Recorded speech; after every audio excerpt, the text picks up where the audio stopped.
Na nikikumbuka hata mimi sikusoma maisha yenye nilipitia. Ndio hata mimi nifike hapo. Naona pia mtoto wangu pia naenda kupitia hii maisha. Inaniuma. Inaniuma mpaka inafika mahali natamani hata niue watoto, hata mimi nijiue. Sioni maisha kwenye naelekea. Niko na mkono, niko na macho, lakini sina chochote kwenye nitaanzia. Hadi manguo za kuvaa naomba. Ndio pale hivyo nilichomewa kila kitu. Si manguo naombea watoto, naomba hadi yangu. Yaani hadi zingine najiuliza, kwani mimi ndo niliumbwa nianzange kazi ya kuomba? Juu kama ni kuomba, mtu amekupea kanguo, mwingine amekupea. Ndio mtoto avae hata nguo.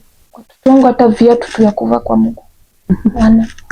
Juu ile 200 nikipata inabidi nipe mama ya chakula. Nikipata ile 50 bob nimuongezea chakula juu nimempea gharama kubwa sana. Sasa nashindwa hawa watoto wangu ataisoma kweli. Inaniuma kabisa. Hujambo mtazamaji wa channel ya Eunice Nyambura N, nimerudi tena mara nyingine na leo niko na mgeni ambaye nimemletea, nitamtambulisha kwenyu muda mfupi ujao. Na kabla sijamtambulisha kwenyu, ninakusihi ukaweze kushare, kulike na kusubscribe katika channel ya Eunice Nyambura N. Na ukifanya hivyo Mungu atakubariki. Na nawapa shukrani sana ambao wamekuwa wakinisupport, ambao wamekuwa wakifollow channel yangu, ambao wamekuwa wakisubscribe kwa channel yangu na hata kushare. Mungu awabariki sana na watende mambo mema. Sichukuli tu kuwa ni jambo la kawaida, lakini nina at least na washukuru ni kwa sababu hakika mmejaribu kuniinua jinsi mnavyoweza. Siku ya leo nimetembelewa na mgeni, msichana mrembo sana yuko hapa na nataka tukaweze kujuana na yeye. Amenitafuta na nimefika ndiposa tukaweze kujua alionayo. Karibu sana dada yangu. Asante sana. Tueleze majina yako. Kwa majina naitwa Elsa Atieno. Mimi ni mzaliwa wa Kisumu. Nimezaliwa Kisumu. Hapo Kisumu nimezaliwa, lakini siwezi sema ati niliona wazazi. Mimi nilijikuta hapo Kisumu kama naishi na shosho yangu. Ilali kumbe wazazi na harakati ya kukaa kidogo, nikafikisha miaka 9 hapo ndo nikaambiwa, nilikuwa naona mwenye ananilea ni mkongwe kabisa. Sasa kabidi nimuulize naenda aje, juu naibika hata pia kumuuliza, juu nilikuwa namuita tu mama. Hivyo akaniambia mimi si mama yako, ni shosho yako. Mamako alikufa ukiwa na mwaka moja. Na tulizaliwa twins. Mlizaliwa mkiwa twins? Tulikuwa twins. Kijana na msichana. Okay, wewe na kina msichana, wewe na mna kijana sasa. Mimi na kijana. Sasa mimi ndo twins lazima ukue mkubwa na mdogo. Sasa mimi ndo nilikuwa kama mkubwa. Sasa hiyo harakati akatukalisha, akatuambia mimi ni shosho yenu. Mama yenu alikufa mkiwa na mwaka, baba alikufa mkiwa kwa tumbo. Sasa vile alituelezea hivyo, tukasema ni sawa, tutafanya nini? Sasa itabidi tu tumheshimu, tukae naye ndio mama yetu. Tulikaa tu hiyo maisha. Tukakaa hivyo. Sasa ile harakati shosha hajiwezi kabisa. Yaani unaona tu miaka yake zimeenda. Tunakangana sisi tukaanza shule. Tukaingia shule, tulikuwa tunaenda darasa moja hivyo. Kufika class 2 shosha anaendelea tu kulemewa. Shosha kaanza kazi ya shosha alikuwa anatulisha nao ni kazi tu ya shamba. Anaenda anatafuta kibarua, anakuja anatubeba. Tunaenda kulima. Sasa hii harakati baadaye tulikuwa anatufunza venye mtu anaweza lima. Alitufunza hivyo, maisha kaendelea tu hivyo. Sasa class 3 ikakuwa sasa shosho anaumwa sana na mkono na miguu. Kuumwa hivyo, pesa ya hosi hakuna, jubuka pia sikumuona. Nilipata tu shosho peke yake. Na ile harakati venye babangu alikufa, mama akakufa, watu wa area pia sasa huoni kama wako sana na shosho. Yaani tunakaa tuko tu na shosho peke yetu. Tukakaa hivyo, maisha kaendelea tu hivyo.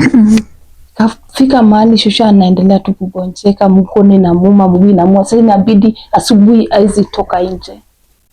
Sasa ilikuwa inafanya shule tunaenda, ndugu yangu anaenda, but ndugu yangu hakuwa yani na nguvu sana. Juu yeye alikuwa mdogo, alikuwa mdhaifu. Juu ile maisha yenye tulilelewa venye mama alikufa, Yes, alikuwa mdhaifu, by the way alikuwa anagonjeka. Mimi ndo nilikuwa strong. Sasa shosha alikuwa anaenda naulizia kibarua. Kiuliza kibarua nakuja ananiambia naenda nalima. Inabidi naamka saa 11 niende nilime. Nikienda kulima hii kibarua nalipwa 70. Hii 70 nikikuja ndio shosha apate dawa ya maumivu ndio tupate chakula. Tukaendelea hivyo, maisha kaendelea hivyo. Sasa shosha hii ugonjwa yenye saizi wanaita arthritis. Hiyo ndio alikuwa nayo ya miguu na mikono. Sasa baridi ikiwa hizi shika kitu anaumwa kabisa. Sasa ikakuwa hivyo, saa 11 unaamka asubuhi unaenda kulima kwanza, ndifike saa 1 unakuja kwenda shule. Kaendelea hivyo, nikaambia shosho. Fika class 4 nikaambia shosho, sasa sioni kama maisha itafanya nini, itaendelea na hii shule. Juu nikifika shule pale ni kulala, nitalala, sitasoma. Juu nimeamkia pale nimechoka. Na inali saa hizo bado niko mdogo, ndio niko na miaka 10. Fika pale hivyo nimelima hiyo shamba, nimechoka. Unafika hivi hata chai yenye utakunywa ukienda shule hakuna. Unaenda hivyo.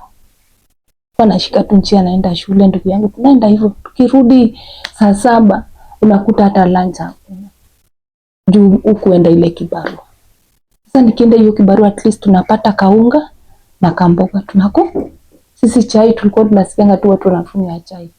Juu hiyo 70 bob itoshi hata chai. Juu hii 70 itatosha hata sukari. Sasa sisi tunakunywa tu uji hivyo. Na tulikuwa healthy. Unakunywa tu uji na uko una nguvu, hata ukifika shule unakaa kama wale wengine wenye wanaishi vizuri. Nikaenda hivyo kufika class 4 ilibidi niache shule. Juu sasa mimi ndio kila kitu. Ndugu yangu pia kwa pale. Sasa nilikuwa naenda hii kibarua, nikienda hii kibarua nakuja na hii pesa napea shosho. Shosho anaenda ananunua unga. Anatununua, nijue hii 70 pia ndio agaweko kidogo kama inaweza toshea shu. Sasa akinunua unga ya leo, ya kesho atanunua unga. Saa zingine aenda tafuta akose. Ilibidi niache ile shule. Sasa sikusoma. Ilibidi tu niache shule hivyo, ndugu yangu ndiye aendelee. Ile kazi ya shamba pia naona kama itoshi kabisa. Ilibidi tena hii kazi ya shamba sasa niache, nikaingia kuboma manyumba. Sasa mtu ananiita na mbomea nyumba. Nikiboma nyumba napewa 150. Sasa hiyo nilikuwa naona kama at least inasaidia. Sasa nikaendelea tu hivyo na hii kuboma nyumba, nikiitwa kulima naenda. Ndio nipate venye shosho wangu atapata dawa na nipate venye ndugu yangu atakula. Nilienda hivyo hadi dakika ya mwisho. Shosho akakufa. Shosho venye alikufa tukabaki sasa wawili kwa hii boma. Mimi na ndugu yangu. Hakuna uncles, hakuna aunties. Aunties hakuna, wamaangu wenye wako walipotea nje. Shosho anakuambia mimi miaka 10 sijaona kijana wangu. Na venye shosho alikufa walikuja wakazika. Venye walizika hivyo ndo walienda. Nakumbuka waliniambia wacha tuende tumalize wiki, tutakutumia fare mkuje kwa ituma. Sasa tukabaki tu pale. Maisha ni hivyo, naendelea tu na ile vibarua zangu nakuja. Sasa hii kibarua nikienda ndugu yangu aende shule, nikikuja na 150 nigawe ya unga, nigawie ndugu yangu ya shule. Basi sasa hii pia ndio nguo ya kuvaa. Sasa ilikuwa inabidi hadi tunatembea hadi mtupu, juu hakuna. Unajaribu kugawa itoshi. Nilikuwa nalia kwa nyumba kama gasi. Sasa umedrop shule? Shule niliacha hivi. Juu singeendelea ukweli. Juu mimi ndio mama pale. Ndugu yangu yako hapo. Sasa siku moja nikaenda tu kuboma tu nyumba, ilikuwa Saturday. Nakumbuka sasa nimefikisha miaka 11.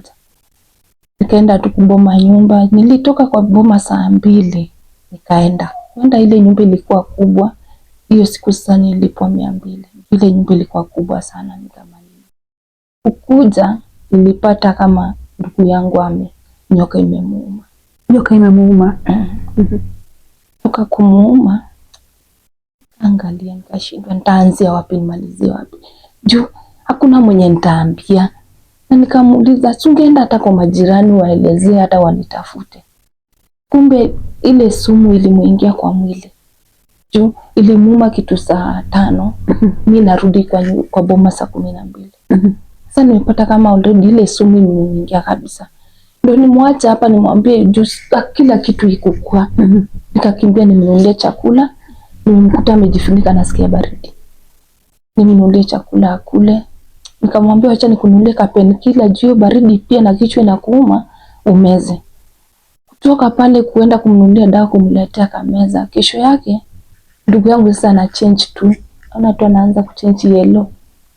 Kwenda kwa jirani kumwambia ati ndugu yangu alipatwa na 1 2 3. Atanisaidia aje? Aliniambia ana pesa hata shilingi 1. Nilirudi. Kaambia ndugu yangu sasa mimi sipenda kusaidia aje. Wakati wote ufikiri kumpeleka ndugu yako hospitali akaangalia? Sina hata shilingi 1. Juu hiyo siku sasa hiyo kesho yake sikuenda hiyo kazi. Nilitafuta sikupata. Ile nyumba nilimaliza. Hakuna mwenye ameniita. Ya kulima hakuna. Najaribu kupigia manko. Naomba simu juu sikuwa na simu. Naomba simu niwapigie. Wapatika. Mwingine akaniambia ongoja nitakupigia. Hakuwaipiga. Baada ya siku 3 ndugu yangu akakufa. Alikufa nikiwa naye kwa nyumba. Nilikufa usiku. Watu naye kwa nyumba hapo. Ile wakati ya kukaa naye hapo kwa nyumba nikajiuliza nitaanzia wapi nimalizie wapi. Nikakimbia kwa jirani. Nikamwambia ndugu yangu anamuita amenyamaza tu. Jirani kuja akaniambia ameenda. Kamuuliza ameenda wapi? Amekufa. Ndio naanza kupiga mango. Kupiga simu mango. Fare walipata ya kuja mazishi. Hiyo walipata haraka. Nilipigia kama leo. Kesho yake walikuwa wamekuja. Kampeleka mochari. Akashughulika. Akazikwa. Kuliko nione tu hata wakue tu na hutu ya kunibeba tuende nao.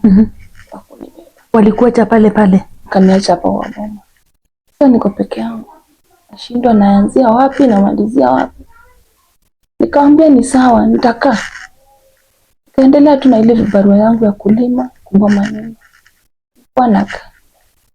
Ile harakati ya unakaa peke yako, una mbele, una nyuma, una wa kuongelesha. Unajua tu miaka pia inaendelea, inaisonga. Kusonga. Nikafikisha 14 sasa. Ilibidi niingie kwa ndoa ya mapema. Juu nilikuwa nakaa pale nashindwa nitaanzia wapi nimalizie wapi. Ndio mama mwingine Wajaluo wanaitanga gamo mtu. Gamo ni venye unaweza kuwa na ndugu yako ama rafiki yako, unaona msichana mahali umpeane. Hivyo ndo nilienda kuoleka. Ndio aliniambia kuliko teseke hapa, acha nikuchukue ndugu yangu na kazi yangu mwingine anataka bibi, mwende mkae. Sikukuwa na otherwise. Nilienda. Ukiwa na 14 years. Nikiwa na 14 years. Kukaa pale nayo. Wote walinichukua kama mtoto wao. Nikaa. Wakati mzuri. Sikuwa na maisha kukua magumu. Nikazaa mtoto wa kwanza. Maisha kaanza kuchange kidogo kidogo. Nikazaa wa pili. Maisha bado inaendelea tu ikiche. Kufika wa pili sasa ni ile harakati unazaa ukifanya nini unazaa juu akili iko bado kwa mtoto. Ujui chochote, ujui mambo ya kupanga uzazi, ujui. Sasa ilibidi nizae wa kwanza nikazaa wa pili. Wa pili sasa majirani wakaanza kuniambia lazima utakosa marafiki. Yaani unazaa hivi nini mbaya? Mimi wakiniambia naenda nauliza mzee. Kuna kitu naambiwa kupanga uzazi nitafanya aje? Kaniambia nikikukuta nitakuua. Ilibidi tena nifanye nini? Niachane nayo. Sasa hizo tumetoka nyumbani, ilikuwa nimeoleka huko Siaya. Tumetoka nyumbani tumekuja kuishi Nakuru. Hapa Nakuru majirani pia wako, na napiga na story na majirani, wananiambia kwa hivi mimi nao nikiambiwa juu akili bado ni mtoto, naenda namwambia. Akaniambia akinikuta ataniua. Ilibidi nikate hiyo story. Venye nilipata mimba ya 3, mzee akaanza mateso sasa. Mzee alinitesa, unachapwa kichapo ingine nya tunashindwa, unaanzia wapi umalizie wapi. Saa zingine akuja kwa nyumba saa 6 usiku. Amelewa. Ukimuuliza pesa ya chakula na kwambia usimsumbue. Uende ulize mamako kwa kaburi. Kwa naangalia hivi nashindwa. Kwani mimi ndo Mungu alinipangia hivi ama hii ni maisha tu? Ama watu wote wanasikianga hivi? Asubuhi ikifika anakuambia hiyo ilikuwa ulevi. Juu nakumbuka vizuri huko kwa shosho niliacha nyumba hapo, hata sijui kama ilianguka. Sijui siwezi rudi. Itabidi nivumilie hii boma hata kama nateseka. Hakuwa mimba ya 3 ndio nimepata. Mzee nakuja analeta hadi wanawake kwa nyumba. Nakwambia shuku utandike chini walale ni mwanamke kwa kitanda. Saa hizo ukijaribu kuongea unachapwa hata mbele yao. Kwa ninasema Mungu, hii maisha gani? Nilikuwa natandika nalala na watoto wangu chini, wanalala kwa kitanda. Ikifika asubuhi wanafanya nini? Wanatoka wanaenda. Sauti kidogo. Wanatoka wanaenda. Anakuachia kama 200. Ujui 200 akikuachia, ujui kama atakuja kesho ama atakuja. Sasa ilikuwa inabidi 200 akiniachia ndo nifanye nini? Nipige budget. Nijue hii 200 ndo mtoto atakula, hii 200 ndo mimi ndo nitakula. Na hii 200 naweza ikula hata siku 2 kama hujamuona. Siku ya 3 akikuja ni vita. Hata nilikuwa nashinda sasa hii maisha gani naishi. Lakini juu sina mbele wala nyuma, hata maanko namba zao sina. Juu jirani ndiye alikuwa ananisaidia ngasimu. Hakuna venye nitafanya, itabidi tu nikae, sina otherwise. Nilikaa hadi siku moja nikajifungua mtoto wa 3. Sasa nikajifungua na operation. Venye nilimpigia simu nikitaka kujifungua, tumbo inaniuma. Sasa hizo siku 3 hajarudi. Nikitaka kujifungua, majirani walibeba wakanipeleka hospitali. Fika pale hospitali nilikaa.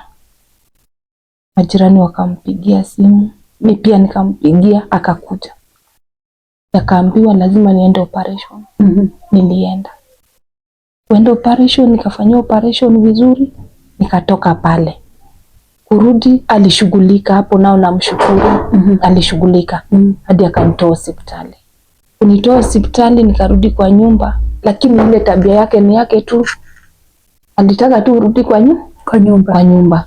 Ulevi ni kama ile. Kuja na wanawake hadi kwa nyumba wanakuja. Mwingine siku nyingine wakakuja na mwingine hadi mwingine ule ananichapa, huyu mwanamke pia ananichapa. Ndio sasa ilibidi niwaambie hii imekuwa too much. Niko na mtoto mdogo, ni aje mtalala kwa kitanda yenye mtoto wangu analala. Nilichapwa na watu wote.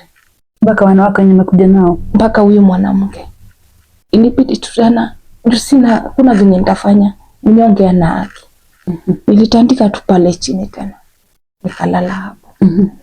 Kafika asubuhi wakatoka wakaenda. Miaka ikaenda tu hivyo, mtoto akafikisha miaka 2. Kufikisha miaka 2, siku moja akalala nje siku 4, hakuirudi.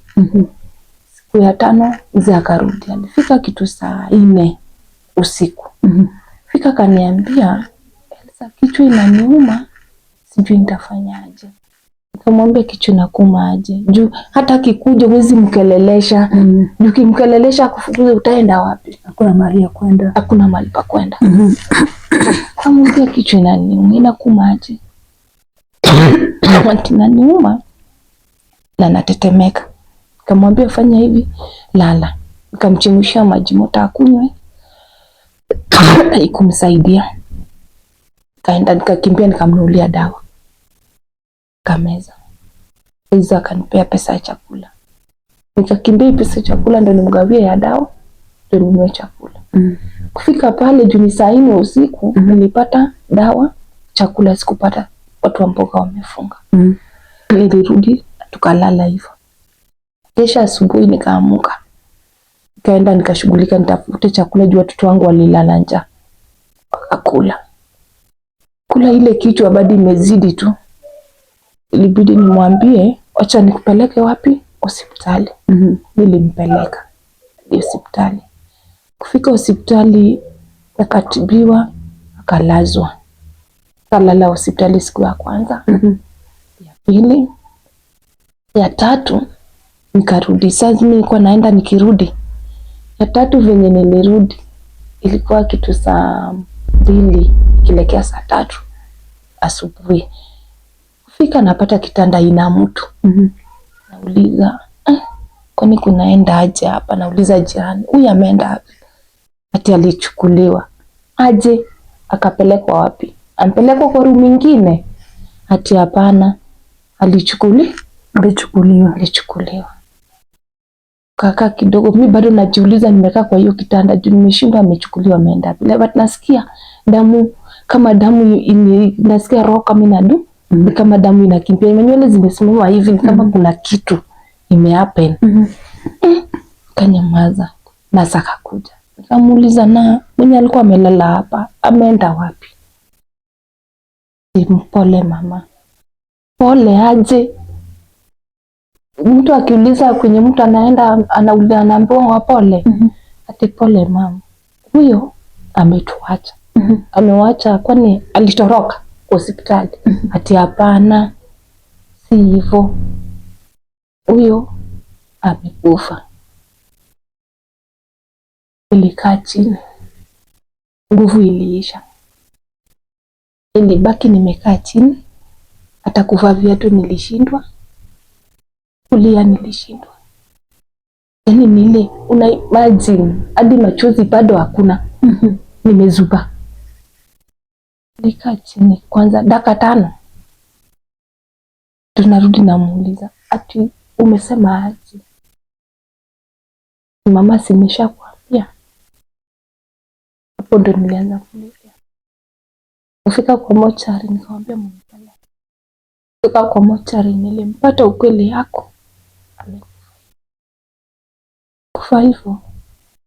Karudi kwa nyumba. Ibidi ipige simu kwao nyumbani. Piga simu au watu wakaniambia ninajaribu kusema nini. Kaambia hivyo venye nawaambia ndio iko. Ilibidi jirani ndio achukue simu waeleze vizuri. Walikuja. Sasa amekuwa na watoto watatu. Sasa hizi mimi mama watoto 3. Walikuja. Wakashughulika. Sisi wanashughulika but unaona wanashughulika shingo upa. Yaani wakuoni kama mtu. Wananiuliza nini imehappen? Amwambia lenye mmesikia hivyo. Hata mimi nimeshtuka tu hivyo. Ati hapana.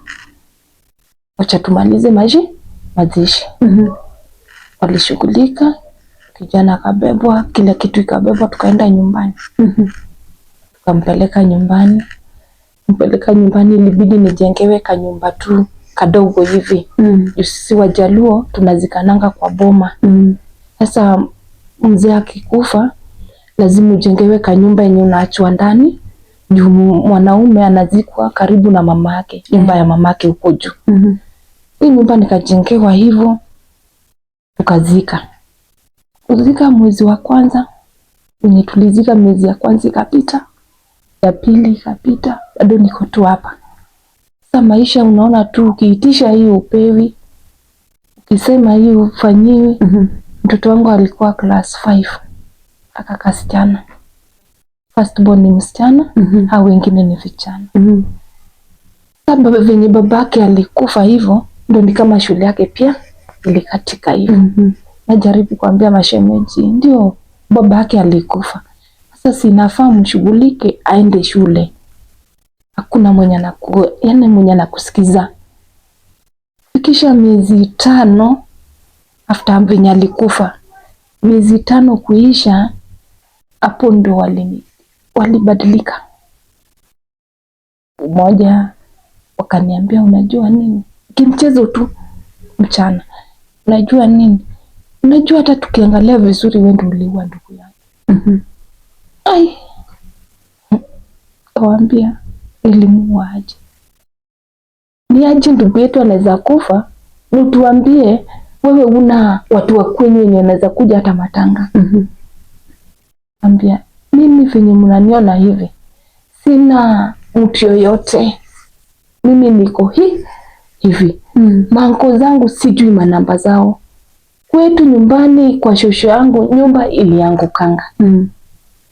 Mimi mwenye naweza pigia hakuna. Wakanyamaza. Mama mkwe akaniita akaniambia, Elsa, nikuulize, inaweza kuaje kijana wangu anakufa hivyo? Hebu nieleze nini li happen? Kamwambia sijui. Siwezi kukwambia ni nini. After kuongea hivyo nilimaliza kwa hiyo boma siku 3. Siku ya 4 nilishtukia usiku saa 2. Wamekuja wote, mashemeji na mama. Kaniambia hebu toka nje. Ilitoka nje. Toka hapo nje. Hebu toa watoto wako. Nikamwambia ndawa. Kaniambia unajua nini? Kuanzia saa hizi mbenye tunaongea na wewe. Tukutaki kwa hii boma, ujipange. Kauliza najipanga naenda wapi? Na ni usiku. Tika ukijua ufai kuongea, jue ni muuaji. Uliua mtoto wangu na bado nakuona kwa boma yangu. Nikamwambia mama, sikuua mtoto yako, sikumuua, sijui ati hakuna. Nitandikwa kwa hiyo boma. Nilichapwa. After kuchapwa, mashemeji wakaingia kwa nyumba wakatoa vitu zangu hapo nje, kamwaga mafuta wakachoma. Nikabaki sasa sina heni kwenye nitalala sijui. Saizo nao nimefukuzwa na ni usiku. Na niko na watoto pia. Nikawaambia basi watoto wenyu naenda nao wapi? Tutaki kujua. Tutaki kuona hapa. Kuona ameenda kuleta panga, ilibidi nibebe watoto wangu nitoroke. Ile nilitoroka na watoto hivyo nilienda. Kaenda nikaomba kulala kwa jirani mwingine hapo. Juma saa pia zimesonga. Nikalala hapo. Kulala hapo kafika asubuhi. Nikamwambia mama kaniambia, unajua wakijua uko hapa hata mimi utaniletea shida. Yeye na mzee wake. Ilibidi nianze safari tena. Juu pale ilichomwa kila kitu hadi manguo za mtoto sina. Mimi niko tu hivi. Na saa hizo mtoto wangu mdogo ashafikisha miaka ngapi? 3. Mwenye mwingine kijana ako na miaka 6. Nikajiuliza ndaanza wapi? Msichana ako na miaka 5, ako na miaka 11. Ndaanzia wapi sasa? Nilishika mkono na watoto wangu. Nikitembea. Nilitembea tu, sijui kwenye naenda, sijui kwenye nitamalizia. Mimi natembea tu. Tembea kufika jioni tukalala kwa kibanda. Hizo bado mimi natembea kulala kwa hiyo kibanda, ilibidi nifike sweta je nilikuwa nimevaa. Ndio nilifunika na watoto wangu. Tukalala pale. Hiyo ni siku ya pili. Ile siku nilifukuzwa nilala kwa jirani. Ya pili tukalala kwa kibanda. Sasa nikutembea tu nikilia tu kwa barabara. Nikilia mtoto watoto wananiuliza, mama, kwani nini mbaya? Na tunaenda wapi? Mbia hapana, msijali tunaenda kwa shosho. Shosho mwenye hakuna. Yaani kwa roho najua shosho hakuna. Lakini huwezi ambia watoto kuko hivi. Mwambia usijali tunaenda kwa shosho. Nilitembea hivi venye nililala kwa ile kibanda, nikaamuka asubuhi. Nikafika center ingine hapo, nikabisha, ilibidi niingie kwa plot ingine. Kubisha kule mama, nikamwomba maji ya kukunywa. Mama venye alinipea maji nikapea watoto. Mtoto mdogo venye alikunywa maji na huyu mwingine mtoto alifit. Juu ya njaa. Mtoto hajaona chakula. Mtoto tu maji venye iliingia kwa tumbo hivi. Hivyo ndo mtoto alianguka chini akafit. Kuna mtoto wangu amefent, ilibidi nianze kulia tena. Nilianza kulia hapo. Mama kaniambia, mama nini mbaya? Pole. Kaambia Ama mtoto wangu pia nakufa venye babake alikufa na ndugu yangu na shushu yangu. Nilikaa, mtoto akarudi. Kurudi ilibidi yule mama aingie kwa nyumba nikoroge uji. Mtoto alikunywa uji hadi mtoto akalala. Sasa venye mtoto alilala hivi mdogo, ule mwingine yeye alichoka. Sasa mtoto amekaa tu hivi anakuangalia. Aongei. Ana amekunywa ile uji ile venye unaweza pea mtoto kitu unaona ameng'ang'ania style nyingine. Kama mtoto mwenye hajaiona chakula. Msichana pia ameshtuka. Yani ni ile watu wamekunywa uji hadi wamezuba. Juu pale kwa barabara tukitembea, tulikuwa tunatembea, mtoto akiona maganda ya ndizi yenye imeanguka anataka kuokota. Anaokota, si ati anataka, anaokota. Juu sina otherwise. Itabidi aokote.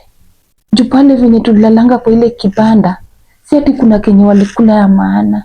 Niliona watu wamefunga, nikaenda kwenye watu wanamwaganga vitu. Takataka nikaokotea ndizi. Yaani hiyo zote mabonde yenye watu wametupa. Niliokota wakakula. Hivyo ndo tulianza safari. Kesho yake asubuhi ndo tufike kwa ule mama akawapea nini? Uji. Venye aliwapea uji watoto wakazuba. Ilibidi nifungue roho. Niambie huyu mama shida niko nayo. Nilielezea huyu mama shida yenye imenikuta. Mama alinichukua kama mtoto wake. Nililala pale. Aliniambia wacha tufanye hivi. Wacha ulale hapa. Mzee wangu akikuja nimueleze juu. Sasa karibu mtoto akufe, hakuna vile nitakusaidia. Juu ningekuwa na pesa hata ningekufanyia nini? Ningekupea upande gari. Na unasema hata ukipanda gari ujui unaenda wapi. Wacha ukae hapa. Nione mzee akikuja nimuongeleshe.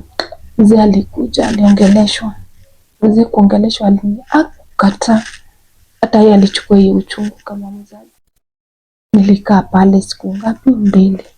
Akatafuta mama mwingine rafiki yake akukugilgil. Kapige huyo mama, niko na rafiki yangu anatafuta kazi yoyote tu, kama unaweza kaa naye kwa masiku apate kazi, akipata kazi afanye nini, ajipange. Kamwambia kazi yenye iko huku ataweza, ni kazi tu ya kuokota hizi maplastic kufulia watu. Hiyo ndo kazi yenye iko. Kusikia hivyo sikukata. Nilikubali haraka sana. Wali ule mzee na bibi yake walinipea fare. Hivyo ndo nilifika Gilgil. Fika hapo Gilgil tukakaa na huyu mama. Nilikuta ni mama akiwa na watoto wangapi? 2 na mzee wake. Wote wanaishi kwa single room. Nilibidi niingie pale na watoto wangu 3. Kaa hivi mama ilibidi aniulize kumeenda aje ndo ifike mahali nipigiwe simu ufike hapa kwangu. Nilifungua roho nikamuelezea.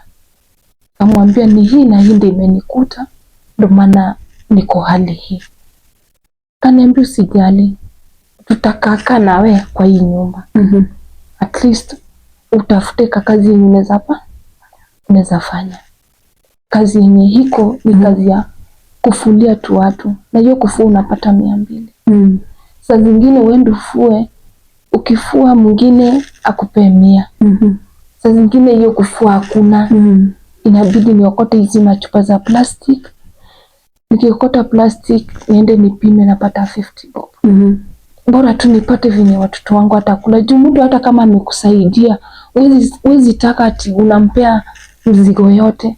Hata wewe ujifanye kama unatafuta. Sasa nikitafuta nikipata hii 2 na mkuja na mwambia fulani nimepata hii.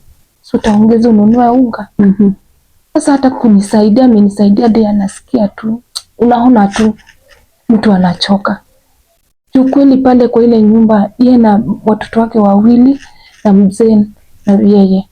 Mimi na watoto 3 na mimi kwa single room. Tunaishi kwa hiyo nyumba watu 8. Kwa hiyo watu 8 nitaanzia wapi? Unaona hata inafaa hata utumie akili. Kuna venye umefinya mtu kwake. Hata kama hajakwambia toka, lakini kuna venye unafinya mtu kwake kweli. Sasa hiyo ndo maisha yenyewe niko hadi saa hii. linanilazimisha nijaribu juu na chini nitafute venye usaidizi naweza pata. Watoto wanasoma? Watoto wasomi. Wenye baba alikufa, masomo ya watoto wangu ilikatika hivyo. Juu mkubwa alikuwa grade 5, mdogo alikuwa grade 1. Andi alikuwa ingia grade 1. Hakukuwa ameingia. Juu baba alikufa third term. Mwingine ndio yamefikisha miaka 3 inafaa. Hata yeye kama inawezekana aanze shule. Lakini kama wengine nimeshindwa nao, hata huyu ataenda. Nafika mahali mtoto wa msichana ananiuliza, kwani mama mimi sitasoma? Juu akikaa naona watoto wenzake marika zake wanatoka shule kama umebeba mabag, umevaa uniform. Yeye haendi. Mtoto anaanza kulia. Mtoto ananiuliza, kwani mama sisi ndio tulilaniwa? Na nikikumbuka hata mimi sikusoma maisha yenye nilipitia. Ndio hata mimi nifike hapo. Naona pia mtoto wangu pia naenda kupitia hii maisha. Naniuma mpaka inafika mahali natamani hata niue watoto, hata mimi nijiue. Juu sioni maisha kwenye nalekea. Niko na mkono, niko na macho, lakini sina chochote kwenye nitaanzia. Hadi manguo za kuvaa naomba. Juu pale hivyo nilichomewa kila kitu. Si manguo naombea watoto, naomba hadi yangu. Yaani hadi zingine najiuliza, kwani mimi ndo niliumbwa nianzange kazi ya kuomba? Juu kama ni kuomba, mtu amekupea kanguo, mwingine amekupea. Ndio mtoto avae hata nguo. Watoto wangu hata viatu tu ya kuvaa kwa mguu. Juu ile 200 nikipata inabidi nipewe mama ya chakula. Nikipata ile 50 bob nimuongezea chakula juu nimempea gharama kubwa sana. Sasa nashindwa hao watoto wangu ataisoma kweli?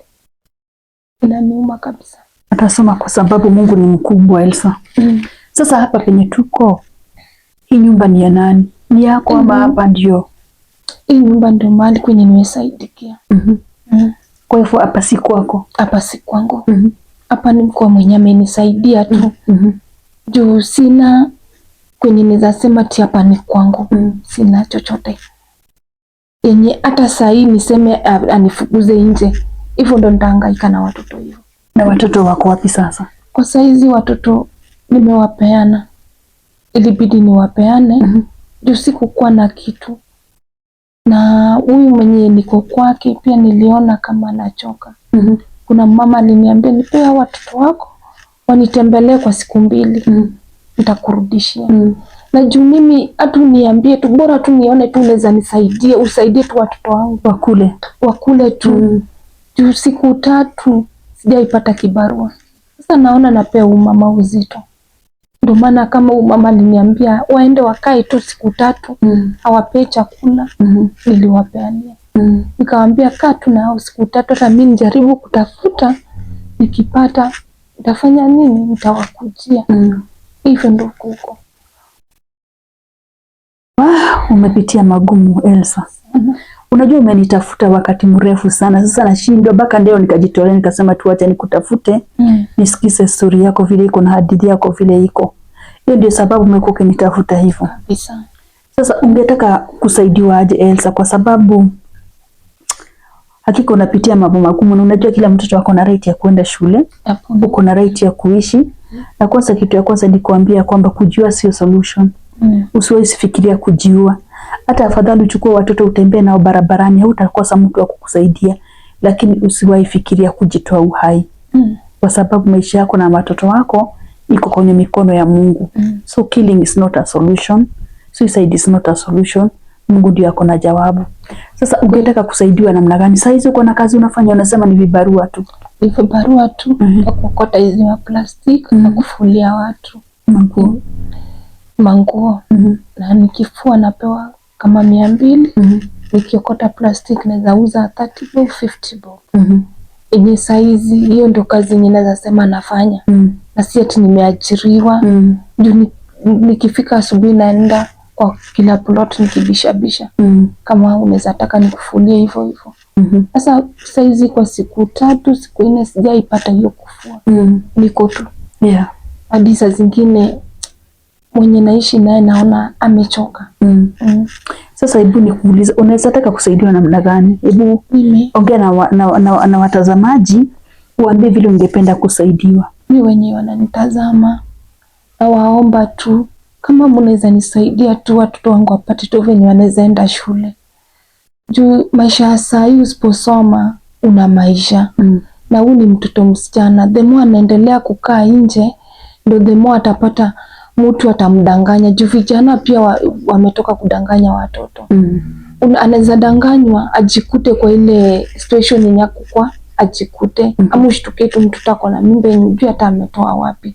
Lakini akienda shule pale atakuwa safe. Juu atakuwa na akili yake yote ataika kwa shule. Juu saizi akili yake yote ameweka kwa nyumba. Sasa kuna kenye inamkeep busy. Sasa mimi naomba tu kama naweza pata tu venye hao watoto wangu wanaweza enda shule. Na nipate tu ka capital. Juu hata kama ni kukata sukuma kwa kibanda naweza. Na kwa hayo yote nipate tu ka nyumba yenye naweza ishi, niache kuishi na mtu. Nipate tu nyumba, hata nipate tu hata kama mattress kadogo na kablanketi, hata sufuria tuwili. Nianze tu maisha yangu. Juu nikikuwa tu na kanyumba yangu yenye naweza ingia na watoto wangu.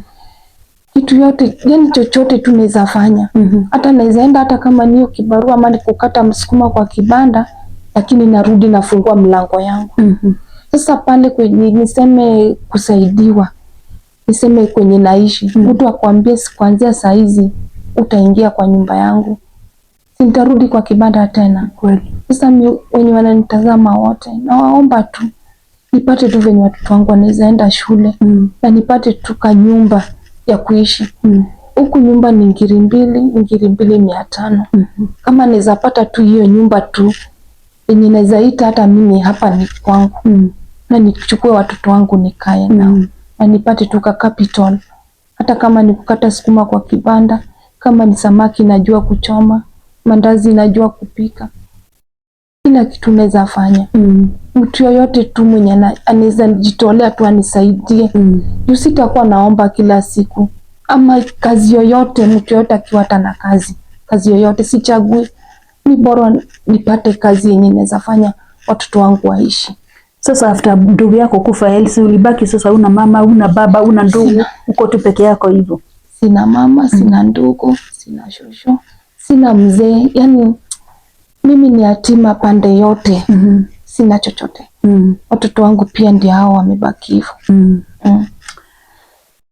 Mtazamaji, ninajua kwamba utajionea hii video na najua umesikia ule uchungu Elsa anapitia. Ni mambo magumu.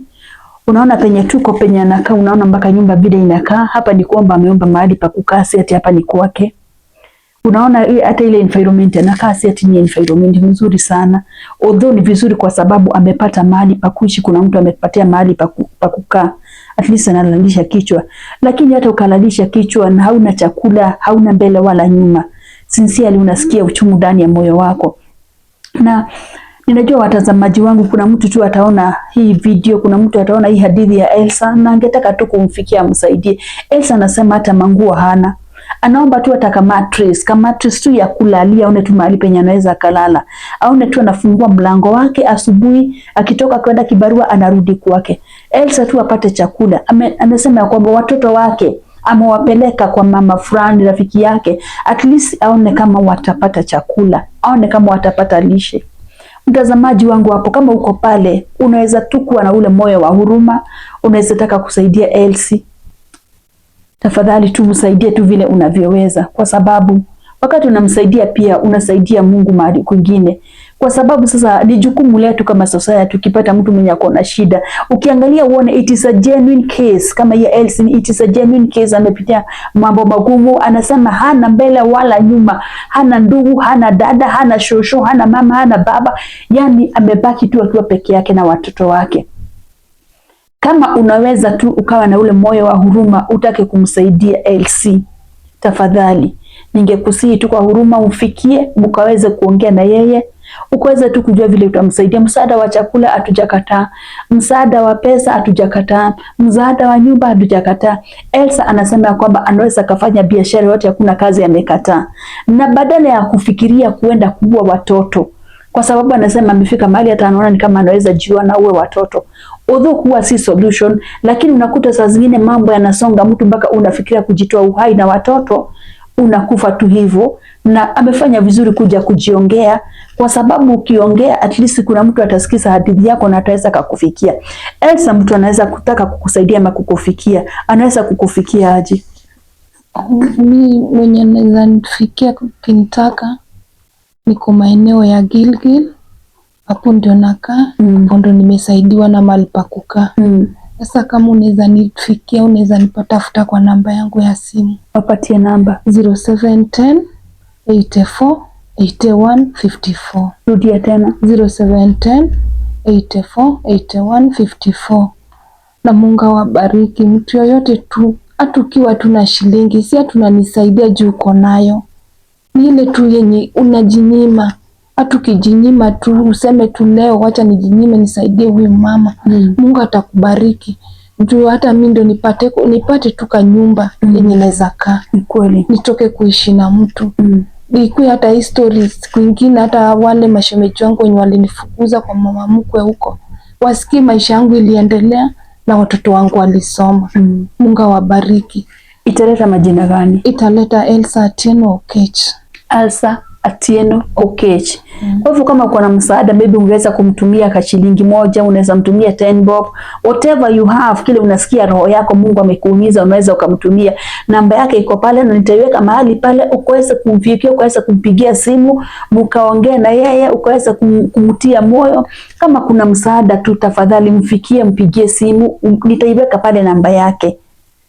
Mpigie simu, ongea na yeye. Kama unaweza saidia watoto warudi shule, kama unaweza saidiwa na Mungu akomboe kanyumba ka 2500, kama unaweza mnunulia ka mattress, ununulie tu sufuria, umnunulie kameko ya kupika na makajiko.